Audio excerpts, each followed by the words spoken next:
Yeah, hi guys, Peter back for yet another video. Today I'm going to do an albums ranking of The Clash, the English band who came out of the punk scene, um, featuring Joe Strummer, Mick Jones, Paul Simonon and Topper Headon. And they did 6 studio albums, and I'm just going to take you through my least favourite to my favourite, so 6 to 1. Um, I'm not going to show it in this video. The only album I own is behind me. In that rack you see behind me, I have London Calling on double vinyl, but I'm just going to put some photos up of the albums because that's the only one I actually own. But I've heard all the albums. I've done a lot of Clash listening the last couple of weeks. So I probably knew half the material, so I played the other stuff a lot to do the video. So there you go, guys. So I'm going to count down from 6 to 1. Coming in at number 6, I have my list here with me, is from 1985, Cut the Crap. Now, very controversial album in their history because a lot of Clash fans dismiss it. They don't even talk about it a lot of the time. It's quite weird. But it's under the Clash name, so there you go. Because I believe probably Joe Strummer and not Mick Jones was not involved. Joe Strummer had a cast of musicians on the album with him under the name The Clash, and they recorded this album. Now I've played this album a little bit.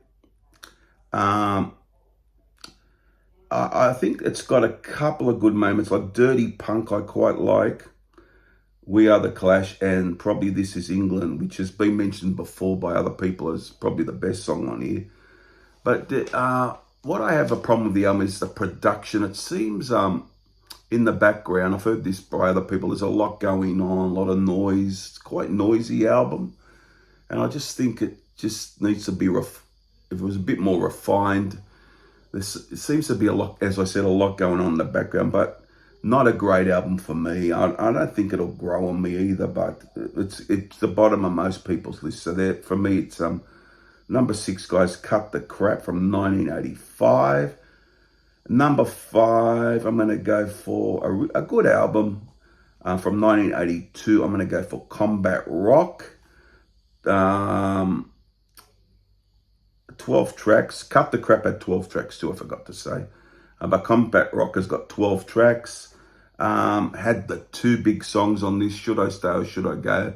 They've been played to death on the radio, but love those songs. Rock the Casbah was in my top 10 Clash songs. If you just saw my video, my last video, that's another great song. I like the lyrics. It's quite fun. Elsewhere, bit experimental in places. They got Know Your Rights. It's quite a good track. The opening track on the album. And a very different sort of song, Straight to Hell. I think I like that track a lot. It's quite percussive and a bit slowed down, but it's a really good song. And the 2 big hit singles, yeah. But Elsewhere, there's another song called Sean Flynn. Not too big on that one. And other songs I'm not too big on, but all in all, I would consider this probably a good album. Don't forget it has those 2 big hits, and probably as I said, guys, Know Your Right, Straight to Hell are really good songs, but yeah, but not as good for me as the top 4, which will be coming up. But so number 5, guys, is Combat Rock from 1982. So now we're down to number 4. Now, I love this album. I could have put this higher, but I didn't because of what's above it. Now, I had a bit of trouble with 3 and 4. Number 4, I'm going to album. I really love the first album, The Clash, 1977. What can you say about this? Very punky. You can tell this is a band out of the punk scene. Very punky, big guitars. There's some excellent songs on this. This could go up my list eventually, but for now I just like the other 3 a little bit better. But I really like this. Some standout songs for me are I'm So Bored of the USA. I really love Remote Control. Janie Jones is good. Um, I really love the punk vibe of London's Burning. I think that really rips. It's not a long track, but it's got a great punky vibe and it really rips. And Joe pushes it out really great. And a fantastic reggae cover of this song, Police and Thieves. Really nice groove to it. It nearly made my top 10 list of Clash songs. It's got a nice groove to it. And this album had 14 songs, so there's a few short songs and so on and so forth. White Riot is another good song on this album. So a really great debut. I'm not really a punk guy, but I like bands like The Clash who came out of that scene, but they sort of were more than that as well, if you know what I mean, which they went on to do later on. They became more than that. But it has got a very punky vibe, this album. It's a really good album, the first album. So that's number 4. Number 3 is a bit of a funny album in the Clash's discography. I'm going to go for Sandinista, number 3, from 1980. Triple album, 36 tracks if you're talking vinyl. On the CD, I think it had 2 CDs, 18 songs each. There's a bit of filler on here for me, a bit of filler, but it's album that's got to be taken as a whole. Yeah, I could say like the White Album by the Beatles. You know, you got to take it as a whole, and that sort of thing. 36 tracks. There's a hell of a lot of material on here. Probably my favourite song are The Call Up and The Magnificent Seven. I really like those. I remember them doing a clip for The Call Up. Really great songs. They made my top 10 Clash list. But it's, as I said, guys, it's very sprawling in its presentation. They cover every genre under the sun here. There's rock, there's pop, there's jazzy stuff, there's reggae, as I said, jazzy, funky, you name it, it's on here. Yeah, and it's that sort of album where people might listen to it in bits. I think I'll play one disc but it's a hell of a lot of material. You're talking over 2 hours, I think 2 hours 24 over the 3 records. But other great songs are top of head and vocal I really like is Ivor Meets G.I. Joe.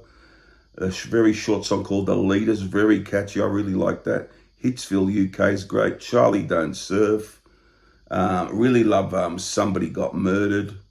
Really good song. And Something About England. But the two best songs for me are Magnificent Seven and The Call Up. But there's other really great songs on here, and there's for me anyhow, a little bit of filler, but a pretty excellent album, I would say, and well worth your time, I think. So number 3 is Sandinista by The Clash. And now number 2, a real album that I really love from 1978, Give 'Em Enough Rope. Still on the punky vibe here, which they ditched quite a bit for London Calling. I think that it's pretty much nearly gone by then. But wonderful songs on here. I love this album. Safe European Home. Really rocking and catchy, and it really gets going. Really great song. English Civil War is great, and they got that part in it. Johnny Come Marching Home Again. Hurrah, hurrah. That's really quite a great song, that one, English Civil War. Tommy Gunn, they did a clip for that. Great rocking, great drums by Topper Hedden on that opening, and really powerful, punky, rocky song. A bit of a different vibe is Julie's been working for the Drug Squad. Really good though, really catchy tune. Then we got Last Gang in Town and the Mick Jones sung Stay Free, which I really love. Quite very commercial sounding, but Mick Jones had a great flair for great pop songs, especially later on in the career. And so there might be a couple of songs on here that aren't quite as good as the rest, maybe on the album. But by and large, 70-80% of the time, this really is a great album. So that's why it's so high on my list at number 2. That's Give 'Em Enough Rope. And number 1, very easy choice. I have to go for London Calling from 1979. One of the best albums of all time, I reckon. I did a top 10 albums of all time on my channel. This didn't make the list, but it was a bit of an oversight. It'd be in there or pushing it, or it should be in my top 10 list. 19 tracks on 2 albums. London Calling's a classic. Again, on this album, they just cover all the genres. You know, you got a bit of the reggae, the ska type music, you know, slow type music, rock, pop, jazzy, whatever you want to call it. It's very eclectic, like Sandinista, but just a better quality album for me, anyhow. Yeah, so Brand New Cadillac's great. Joe Strummer rocks it out. And we got Rudy Carfell, which is in my top 10. Wonderful song. It's so good, this album. It's from start, pretty much banger after banger after banger. You got Spanish Bombs, Lost in a Supermarket, Guns of Brixton, Clamp Down.